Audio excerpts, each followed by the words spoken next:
Je voudrais qu'on aille du côté des Invalides. Vous savez qu'aujourd'hui, la France rend un hommage à Michel Bouquet, l'acteur décédé il y a quelques jours maintenant. Et ce sont 3 de ses amis, dont d'ailleurs une ancienne élève, en l'occurrence Muriel Robin, qui vont lui rendre un hommage. Pierre Arditi, Fabrice Lucchini, Muriel Robin. Et ensuite, on écoutera le chef de l'État. Monsieur Michel Bouquet. Bien. Monsieur l'immense Michel Bouquet. Mon cher Michel, ta disparition va laisser un immense vide dans cette famille d'acteurs dont tu étais le représentant le plus singulier, le plus étonnant. Jean-Pierre Marielle me disait souvent, il est le plus grand de sa génération. C'est le plus grand acteur de notre époque, disait Marielle, qui était lui aussi un grand acteur. Un acteur, Michel Bouquet, pour qui le texte et la pensée de l'auteur étaient devenus son obsession, sa passion, sa foi, sa religion. Michel Bouquet, je peux dire que tu as été l'une des plus belles rencontres de mon existence de comédien. Mon témoignage n'a aucun intérêt, sauf pour dire que ma fascination pour toi a été immédiate. J'avais à peine 25 ans. J'ai eu la chance d'être ton fils dans un film maudit et superbe qui s'intitulait Vincent Milan dans un pré de Pierre Zucca, où tu jouais mon père, un père faussement aveugle.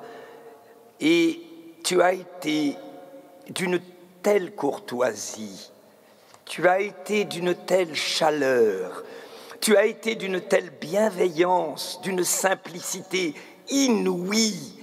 Les mots ont perdu leur sens dans l'époque que nous traversons. Les gens emploient le mot génial pour rien, pour des repas, pour des mobylettes. Mais tu étais un génie. Ta chaleur humaine, ton intelligence. À la seconde où je t'ai écouté, c'était la première fois, j'étais un jeune acteur, je ne savais rien. Ma réplique est arrivée simplement. Comment ça se fait face à un immense acteur que j'ai pu te répondre? Pourquoi? Parce que ta voix unique, parce que ta diction, parce que ton phrasé, parce que ton être si remarquable imposait une telle qualité de couleur vocale, une atmosphère qu'il suffisait de t'écouter et d'essayer de te répondre. Après, j'ai découvert, Michel, en plus de tout, ta drôlerie, ta singularité, la drôlerie dont on ne parle pas souvent en parlant de toi. On a préférence, on a plus l'habitude de cette rigueur, mais tu étais extrêmement, tu avais un esprit incroyable, Michel. Plus tard, je t'ai accompagné modestement comme répétiteur dans un Samuel Beckett, où véritablement, et je le répète, le mot a un sens, tu as été un génial Pozzo. Je dis génial parce que une de tes vertus et que tu étais l'interprète évidemment le plus exceptionnel de Molière, mais aussi de Pinter, de Thomas Bernhardt, de Beckett et évidemment au tout début de Jean Anouilh. C'est dans ce répertoire singulier que tu excellais, particulièrement dans ce Beckett où tu jouais un Pozzo que personne n'avait jamais incarné comme toi. Ce Pozzo entrait dans la cour du Palais des Papes. Le Palais des Papes était bourré de spectateurs et de spectatrices. Toute ma vie, je me rappellerai, Juliette était là, Juliette Carré était là dans les spectateurs, évidemment. Tu es rentré dans cette cour du Palais des Papes en disant ces quelques mots. Je me présente, Pozzo. Je suis Pozzo. Mon nom ne vous dit rien? Je vous demande si mon nom ne vous dit rien. Et les 1500 personnes du Festival d'Avignon étaient sidérées. Elles étaient sidérées, elles ne se posaient aucune question. Parce que quand tu jouais, Michel, quand tu jouais, tu imposais quelque chose qui est de l'ordre, ce qui est très rare, de l'incontestable. Personne ne pouvait jouer à ta place. Personne ne pouvait te remplacer. Tu étais l'essence et l'unique. Ta vie, Michel, a été consacrée aux écrivains et aux auteurs de génie. Ton panthéon était organisé évidemment autour de Molière. Mais il fallait aussi t'entendre parler de Thomas Bernhardt, t'entendre parler de Beckett, t'entendre parler de Ionesco. En réalité, t'entendre parler, tout simplement. Aucun acteur m'a bouleversé quand tu te lançais avec cette voix unique sur des impressions, sur des analyses. Ta voix somptueuse qu'on a entendue dans ta carrière extraordinaire de cinéma. J'ai eu la chance, Michel, avec mes camarades, d'avoir reçu de ta part une formule qui est comme une boussole dans ma vie. Tu m'as dit un jour, en sortant d'un spectacle, qu'il ne fallait jamais oublier que quels que soient les succès, quels que soient les échecs que nous traversions, que quand le public était là, nombreux, il ne venait jamais nous regarder jouer, mais il venait jouer avec nous. Oui, Michel, ces deux phrases qui ont l'air d'être si proches, ces deux phrases incarnent l'immense travail que tu as su faire pour comprendre qu'ils ne viennent pas nous regarder jouer, mais qu'ils viennent jouer avec nous. Ces deux phrases que nous essayons de pratiquer après toi, modestement. Tu m'avais dit de Louis Jouvet que tu adorais avec Charles Dullin, parce que tu avais un sens génial des formules. Ton génie était dans les formules aussi. Tu m'avais dit de Jouvet, l'immense Jouvet, notre patron, le plus grand théoricien de notre métier. Tu m'avais dit, il est notre Dalai Lama. Il est notre Dalai Lama. Comme Jouvet, Michel, j'ai l'impression que tu es de cette même famille unique qui ont consacré leur vie au service de l'auteur. Comme Jouvet, tu avais l'ambition de comprendre ce métier incompréhensible de comédien. Comme Jouvet, tu avais l'ambition d'analyser ce métier inanalysable qui n'est fait que par approche instinctive, que par intuition. Parce que comme lui, Michel, tu avais cette obsession de la partition, tu avais cette obsession, je dirais, quasi janséniste, quasiment chrétienne, de la haine du moi. De la haine du moi qui veut s'assouvir dans le personnage et qui envahit le personnage de sa personnalité. C'est ça l'unique étonnante révélation, c'est que tu avais une personnalité immense et tu t'es battu toute ta vie pour disparaître.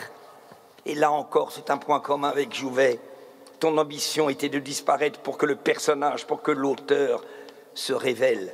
Tu n'avais qu'une obsession, restituer la pensée, restituer la sensation de l'auteur, restituer le mystère de l'auteur. Et puis tu étais d'une drôlerie irrésistible. Ce n'est pas un jour où on a envie d'être drôle, Michel, mais ce serait un portrait inaccompli de ne pas dire à quel point tu étais drôle, à quel point tu avais le génie des formules. J'ai été ébloui par tes phrases. Je ne vais pas raconter des anecdotes, j'en ai des milliers, mais ce n'est pas le moment. Mais un jour, à Montmartre, bien avant la loi anti-tabac, il y a eu un déjeuner pas loin de la place Clichy, dans cet hôtel qui s'appelle La Terrasse, en haut du pont Caulaincourt. Très gentiment, la dame qui s'occupait du restaurant nous a demandé « Vous voulez être dans la partie fumeur ou non fumeur ?» Et tu m'as regardé avec un sourire incroyable et tu m'as dit « Elle me demande si nous voulons être en zone fumeur alors que Tchernobyl vient d'exploser. » Et ça, c'est ton talent des formules. Tu m'as montré ce chemin de la drôlerie, de la fantaisie et de la rigueur. Et maintenant, je pense évidemment, que Michel Bouquet et son épouse, Juliette Carré, qui est là, à qui je pense aujourd'hui.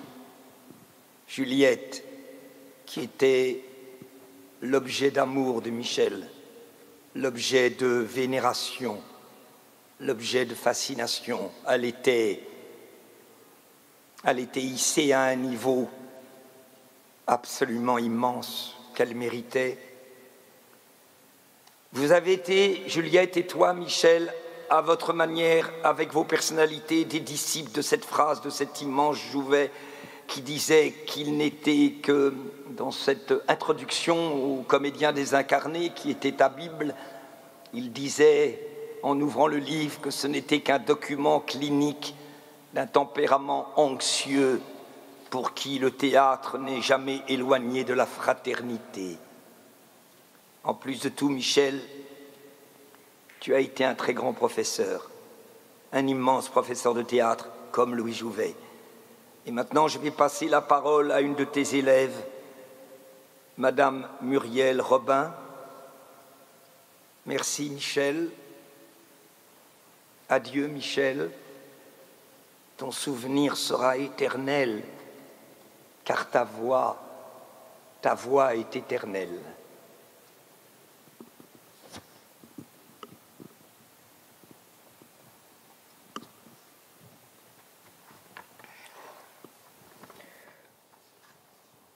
Monsieur Bouquet. Monsieur Bouquet, parce que je vous ai toujours appelé ainsi. Sans prénom, vous restiez le maître. Monsieur pour la noblesse et l'élégance. Monsieur Bouquet, savez-vous que je porte tout près du cœur une lettre que vous m'avez adressée il y a 40 ans, faisant référence à notre entrée commune au conservatoire 6 ans plus tôt, vous le professeur, moi l'élève, vous écriviez de votre plume légère et bleue: nous avions besoin de réconfort, chacun de notre côté. Je ne sais si vous l'avez trouvé du mien, moi en tout cas je l'ai trouvé du vôtre. Sachez qu'auprès de vous, je l'ai trouvé au centuple. Et plus encore qu'on ne peut rêver.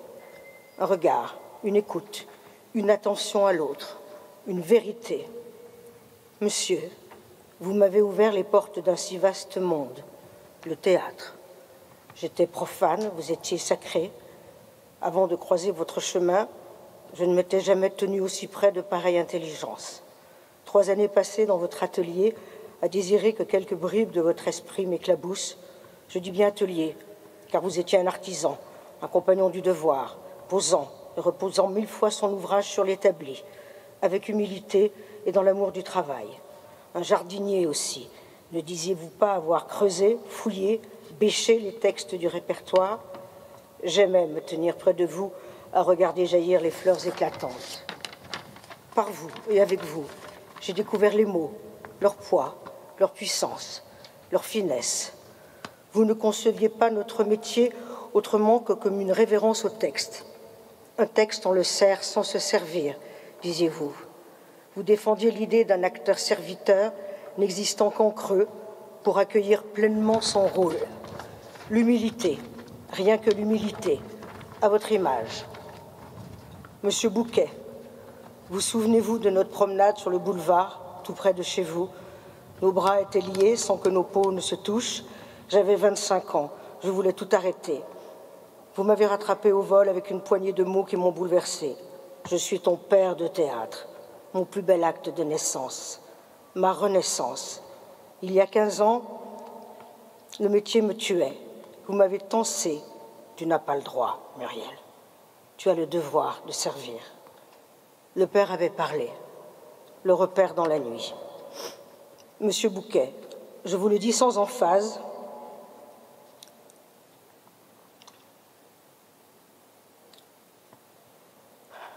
vous m'avez sans doute empêché de mourir et plus encore donné à vivre.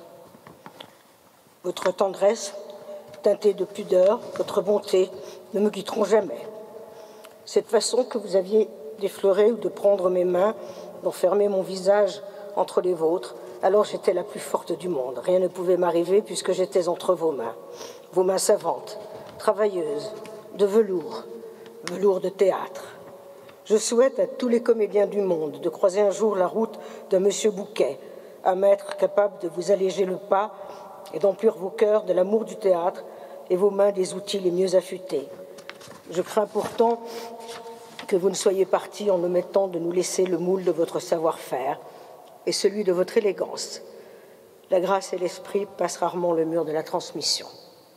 Hier, je lisais dans un des nombreux hommages qui vous sont rendus que votre collaboration avec Camus vous avait bouleversé. Je suis rentrée chez moi sur des échasses qui m'ont été nécessaires toute ma vie, disiez-vous. Ainsi, je comprends mieux pourquoi j'ai toujours vu en vous un géant. L'heure de prendre congé de vous est venue. Très haut sur vos échasses, la tête dans les nuages, vous vous éloignez doucement. Le ciel est à ce prix. Je n'achèverai pas cette dernière lettre sans vous assurer que je veillerai sur Juliette, votre aimée de toujours, de la façon délicate dont vous avez veillé sur moi. Les 3 coups retentissent, le rideau se lève, le roi se meurt. Pas vous, pas toi, non, surtout pas toi. Je t'embrasse de toute mon âme.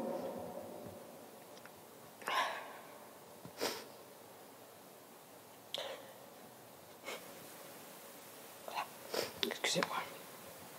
Avec ce tutoiement que j'ai enfin su te donner la dernière fois que nous nous sommes vus. Je vous aime. Je t'aime. Je sens votre bras s'arrimer au mien et nos peaux se frôlent.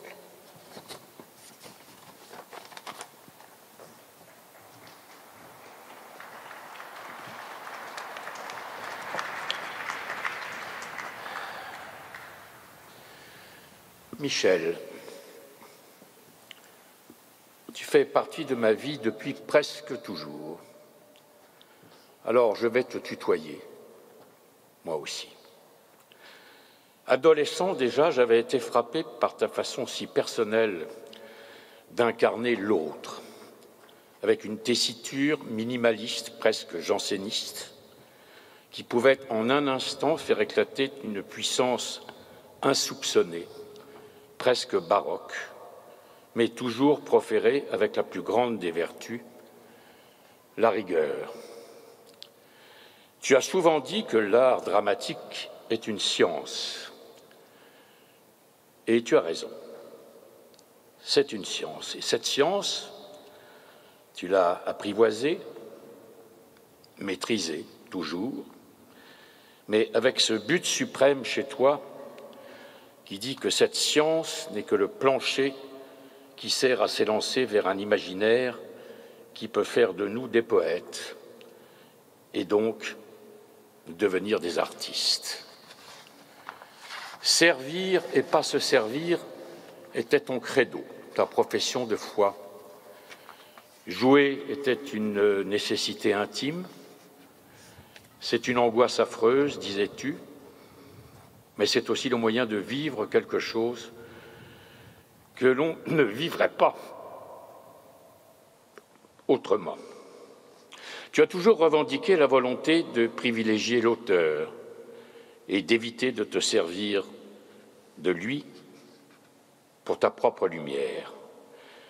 Et tu as réussi, au-delà de tout, à tenir ta parole. Mais fort heureusement, Michel, tu n'as pas réussi à te faire oublier tant tes incarnations sont immenses, inattendues, uniques. Ionesco, Molière, Camus, Anouilh et tant d'autres le savent, eux, qui te bénissent sûrement de les avoir si magnifiquement servis et éclairés. Je n'ai jamais été ton élève, à l'âge où l'on est en principe un élève, mais dans nos métiers, le temps, ce temps si cruel qui passe si vite, fait parfois bien les choses. Alors je suis devenu ton élève parce que j'ai eu la chance, à plusieurs reprises, de devenir ton partenaire et d'avoir sous les yeux les coulisses de ton travail, de tes angoisses, de ton enfouissement dans le rôle à venir dont tu disais que tu le connaissais, mais que tu ignorais ce qu'il en adviendrait dans la minute suivante. C'est peut-être ça ton secret, savoir et oublier qu'on sait, pour que la vie, imprévisible toujours, coule à cet instant dans tes veines. Cette partie de toi m'a indiqué à l'instant ce que serait ma vie, celle que j'ai choisie et celle que j'allais maintenant partager avec toi. Je n'avais jamais croisé auparavant un acteur si impressionnant et si fragile avant d'entrer en jeu, c'est-à-dire d'entrer en vie, ta vie. Tu restes pour moi un être familier et mystérieux, et je chéris ce mystère que je ne déchiffrerai sans doute jamais, mais qui est devenu une sorte de but à atteindre pour moi. Ce professeur éphémère que tu as eu la grâce d'être pour moi est dans ma valise d'acteur. Je l'emmène avec moi, je t'emmène avec moi, parce que je sais que tu fais semblant d'être parti. Michel, tu es le théâtre, et le théâtre ne meurt jamais.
Éloge funèbre par Monsieur le Président de la République.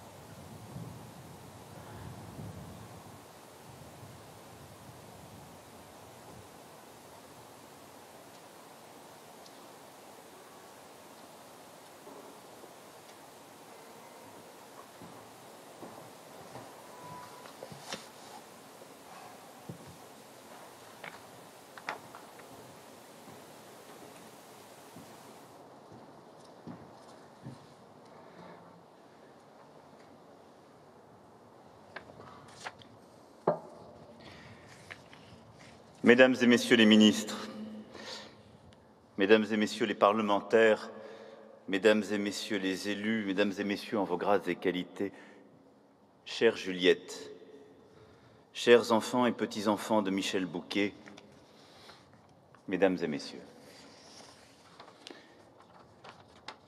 il aura brûlé les planches et crevé l'écran 70 années durant. Michel Bouquet a régné sur le théâtre en monstre sacré.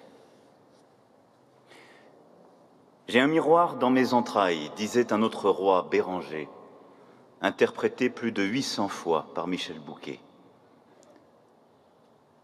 Michel, lui aussi, avait un miroir. Et dans celui-ci, la société tout entière se reflétait. Tel était son don et sa mission, qui le poussait sur scène jusque tard dans sa vie, qui le tenait debout jusque tard dans la nuit. Juliette, son épouse, cette formidable actrice, le trouvait au milieu de la nuit, assis dans la pénombre à la lueur d'une lampe, lisant, travaillant, retravaillant son texte de peur de le perdre, avec cette lucidité de regard qui illuminait toutes les œuvres. l'enseignement ultime de ce maître, lui, le professeur au conservatoire, n'est pas simplement une leçon de théâtre, mais bien une leçon de vérité. D'Orgon à Argan, de Rembrandt à Renoir, il nous a livré les secrets de nos caractères, décilé nos regards, éclairé nos esprits. Il était pourtant venu au théâtre pour fuir le monde tel qu'il va et l'assignation de n'être que soi. Car avant d'être son royaume, le théâtre fut son refuge. Le refuge d'une enfance esselée, d'une adolescence accablée. 7 années de pensionnat à la discipline cruelle, 7 années de silence et de solitude, loin, trop loin de ses parents, de sa mère tant aimée. Puis les années de guerre et d'occupation durant lesquelles il arrêta ses études, aida le foyer, devenant tour à tour mitron, mécanicien dentiste, transporteur de colis. Puis grâce à sa mère, la découverte du théâtre. L'opéra comique, la gaieté lyrique, la comédie française. Le dimanche midi, les heures d'attente dans l'espoir de décrocher des places soldées pour le paradis, ces balcons haut perchés qui lui semblaient alors si bien porter leur nom. Quand les 3 coups retentissaient, quand le rideau se levait, que la scène s'éclairait, que les comédiens surgissaient, Michel Bouquet, enfin, était heureux. Il n'est plus alors seulement un enfant de la guerre, il devient, comme dans ce chef-d'œuvre qui berça sa génération, un enfant du paradis. Car tout au théâtre l'émerveille. L'élégance et l'éloquence, les poudres, les lumières et les satins, ce tourbillon de mots et de costumes, tout au théâtre lui paraît plus beau, plus fort, plus vrai que dans la vie. Y être spectateur, pour un jeune Français en 40, c'est une bouffée d'air, un antidote à la morosité, un dernier bastion de liberté. Y être acteur, alors, commence-t-il à penser? Ce doit être l'occasion, chaque soir renouvelée, de vivre en grand, de vivre enfin, de vivre, quoi. Un dimanche de mai 1943, Maurice Escande, qui l'admirait tant, illustre sociétaire de la comédie française, dont il trouve l'adresse dans le bottin, lui ouvre sa porte. Michel Bouquet lui récite un poème de Musset, La nuit de décembre, dont les vers sonnent comme la confession de son enfance solitaire. Escande le sent tout de suite, le sait déjà. Ce garçon est fait pour la scène. Alors, Michel Bouquet entre en théâtre comme on entre en religion. Il se plonge à corps perdu dans la lecture des grands auteurs, tous, les romanciers, les poètes et les dramaturges, les comiques et les tragiques, les anciens et les modernes. Quelques mois plus tard, il est reçu au conservatoire. Bouquet a trouvé sa vocation, de celles foudroyantes et sacrées qui se déclarent très tôt, et celle d'un destin. Michel Bouquet n'a pas encore 20 ans quand l'un des plus grands écrivains du siècle, Albert Camus, le repère pour sa création de Caligula, avant de le faire jouer dans Les Justes et Les Possédés. Il noue bientôt avec Jean Anouilh un compagnonnage plus suivi encore, 6 pièces en près de 25 ans, qui le plongent au temps de Jeanne d'Arc ou dans l'épuration de l'après-guerre. Quand il n'est pas sur les planches, Michel Bouquet est sur les ondes. Pendant 2 décennies, il fait vibrer sur les transistors de France les mots des grands auteurs du passé, de Rabelais à Rimbaud, Chateaubriand, Baudelaire, Verlaine, des écrivains contemporains, de Supervielle à Malraux, d'Aragon à Michaud, Sandra Sassoupeau. Il prend part au début du Festival d'Avignon, du Théâtre national populaire, avec Jean Vilar. Il entre de plein pied dans le théâtre de l'absurde de Ionesco en jouant Rhinocéros, puis Le Roi se meurt, qu'il reprend des centaines de fois, à des âges différents, comme pour nous apprendre à mourir. Il sert avec ferveur le théâtre de la condition humaine de Beckett, dans En attendant Godot, et fin de partie, espérant Dieu, redoutant la mort, se débattant avec la vie, il opère chaque soir la catharsis de nos angoisses. Il crée en France tant de pièces, de ce théâtre dépouillé de son ami et compagnon de jour et compagnon de nuit, Harold Pinter, ce théâtre de la radicalité du fait, où les silences bruissent de sous-entendus et les échanges les plus anodins regorgent de violences intestines. Michel Bouquet a fait vivre le théâtre européen du XXe siècle. Aristophane, Shakespeare, Vigny, il les joua tous. Mais entre tous, c'est à Molière qu'il fut le plus fidèle, pour sa lucidité, sa puissance. Le médecin malgré lui, Don Juan, l'avare, le malade imaginaire, il passa sa vie à crever leur énigme, celle de l'homme jusqu'à Tartuffe, quelques semaines avant de quitter la scène, une fois encore, avec Juliette. Lire et relire les pièces des centaines et des centaines de fois, comme pour les épuiser, les forcer à se rendre et à lui livrer leurs secrets, sans jamais croire qu'il les a comprises. Dire et redire ses parties, sans jamais faire relâche pour forcer sa voix à prendre de nouvelles inflexions, de nouveaux accents, de nouveaux rythmes, à chaque rôle avec angoisse. Cette peur de ne pas y arriver, traquer les regards, les gestes, poursuivre la juste intonation, faire tomber les répliques comme de grandes colonnes de marbre sur la scène. De nos monuments littéraires, il révélait des aspects insoupçonnés, ouvrait des brèches nouvelles, par où coulait le sens. Une exégèse inouïe qui offrait aux œuvres leur chair, leur vérité. Cette virtuosité conquise dans la sueur des répétitions, il la voyait comme son devoir, une abnégation d'artisan au service des auteurs, des textes, des personnages. Oui, Michel Bouquet croyait en ces personnages comme on croit en des divinités. Lorsqu'il en abordait un nouveau, il vivait dans l'attente fébrile, presque mystique, que celui-ci allait se révéler à lui, descendre en lui. Alors il traquait cette vérité. Il invitait, suppliait ce personnage de le visiter pour pouvoir le saisir vif, le capturer tout entier et le livrer vivant aux hommes. Le théâtre. Il répétait et répétait encore et encore pour que cette vérité advienne au service du texte, de l'auteur, des personnages, effaçant progressivement tout le reste. Comme chez Madame Segon-Weber, disait-il, dont il se souvenait jusqu'à la fin les hiératiques tirades au service du texte. Par chance, l'amour dévorant de Michel Bouquet pour le théâtre ne fut pas exclusif. Les plus grands cinéastes ont à jamais fixé son génie sur la pellicule.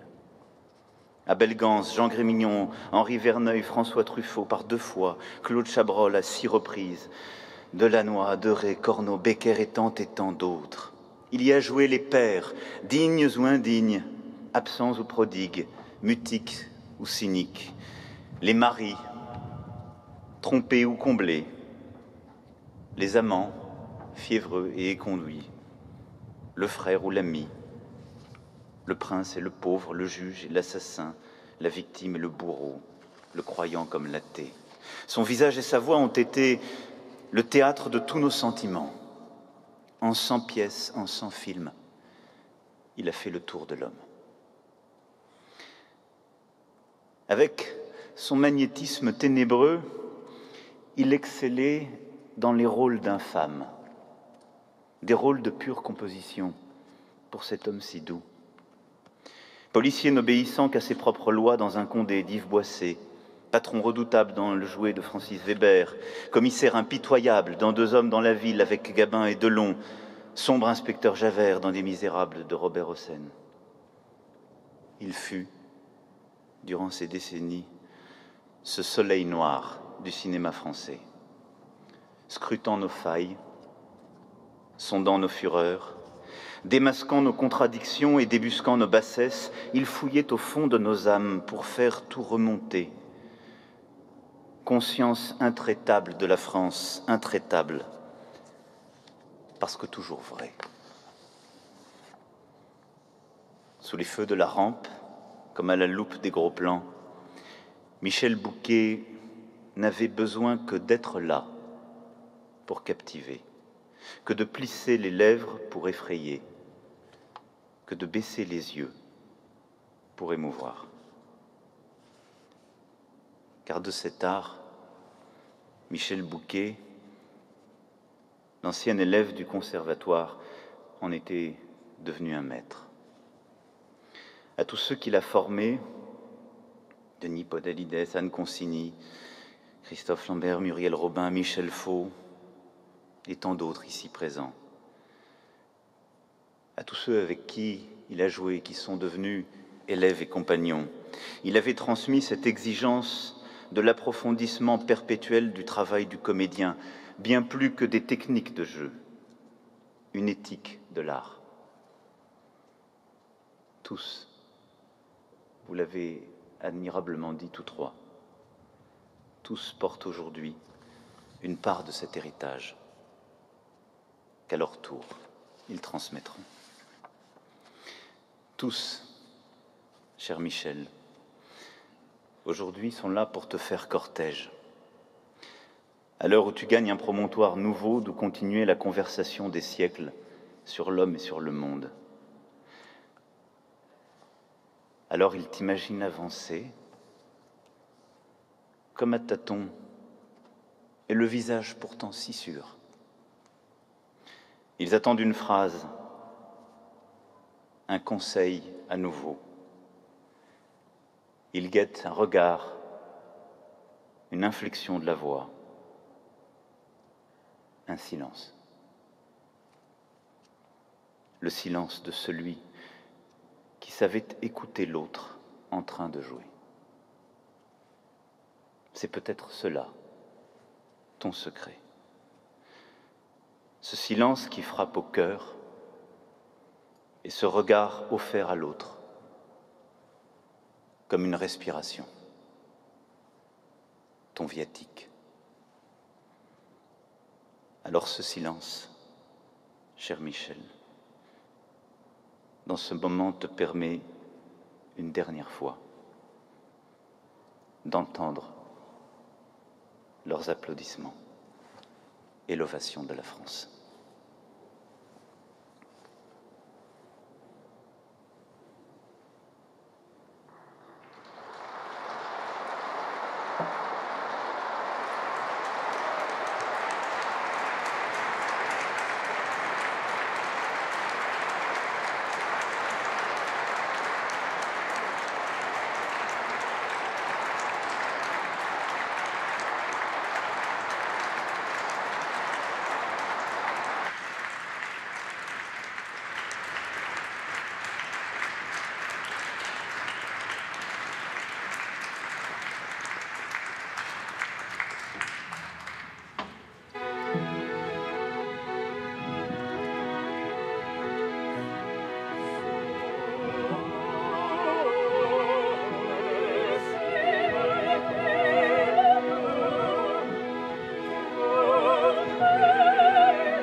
Garde à vous.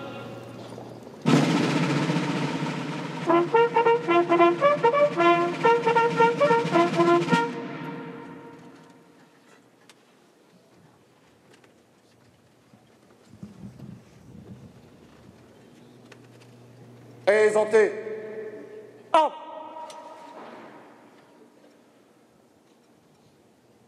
Aux morts.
Repos.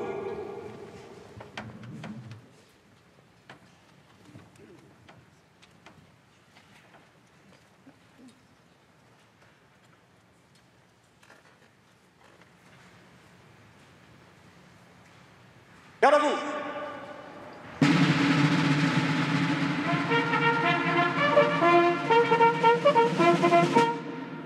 Présentez. Armes.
Voilà pour cet hommage national rendu à Michel Bouquet depuis les Invalides, en présence, vous l'avez vu, du chef de l'État, de nombreuses personnalités politiques. Évidemment, il y avait à peu près tout le gouvernement et puis de nombreuses personnalités du monde de la culture. Et on a vu donc sa femme, Juliette, ainsi que les autres membres de la famille quitter cette cour des Invalides avec le couple présidentiel.